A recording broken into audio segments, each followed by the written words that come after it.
Hello,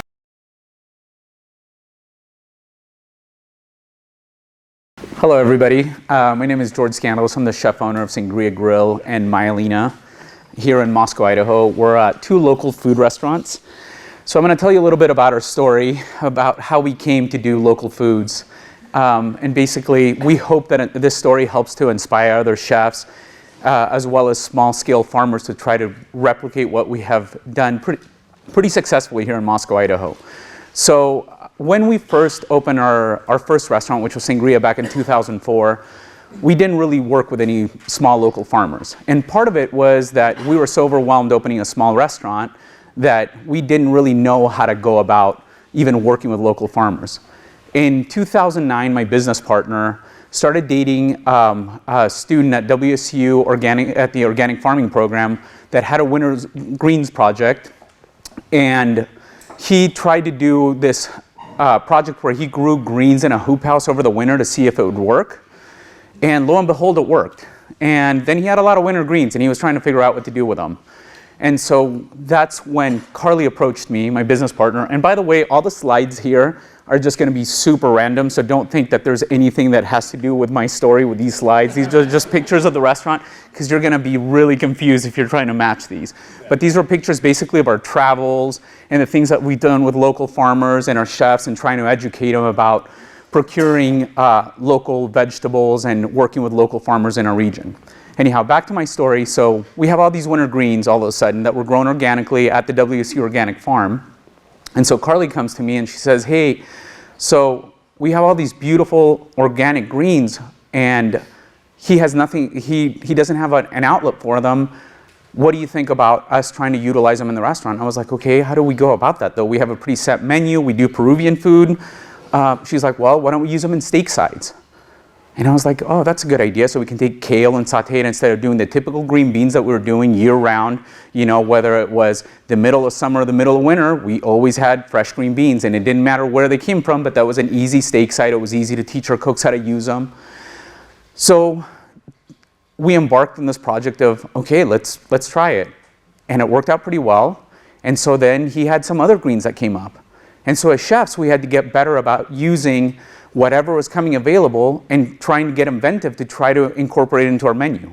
So then that summer we thought, why don't we start going to local farmers market, and instead of trying to use everything from the farmers market, since our menu doesn't work that way where we go and procure everything from the farmers market and then try to put it on our menu, how about we try to see where we can fit in all the parts into our menu that we can from our local farmers market. So for example, if we have tomatoes that are in season on the Palouse, we put tomatoes in our salads that are from the Palouse. We put tomatoes in our different dishes that are from the Palouse. We put cilantro, green onions, potatoes, etc. So that started us down the path of working with local farmers. And one of the things you'd be surprised to hear potentially is that local farmers didn't know how to work with restaurants. You know, they were very small scale because they were also overwhelmed and working very, very hard to tend to their crops, but they didn't know how to market to restaurants.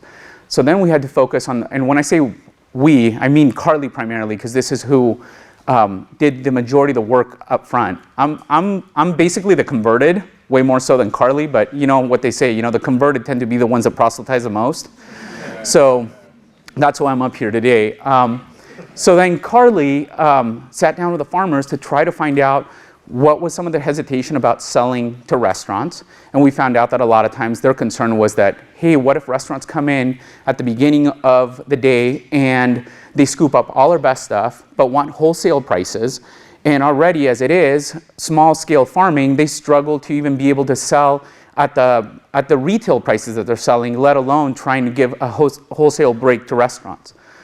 So what Carly did initially and what we did is we said, you know what, we'll come at the end of the farm day, right? And we want to take your excess, whatever that you have, and then for next year, we'll work with you on trying to create a growing plan and say, this is what we're going to need. We need so much cilantro. You know, we know how much we go through all these things during different months because we have all this data that we have in our restaurants. So we're able to plan ahead for the following year, but in the meantime, we're able to take whatever they had left over and incorporate it into our foods.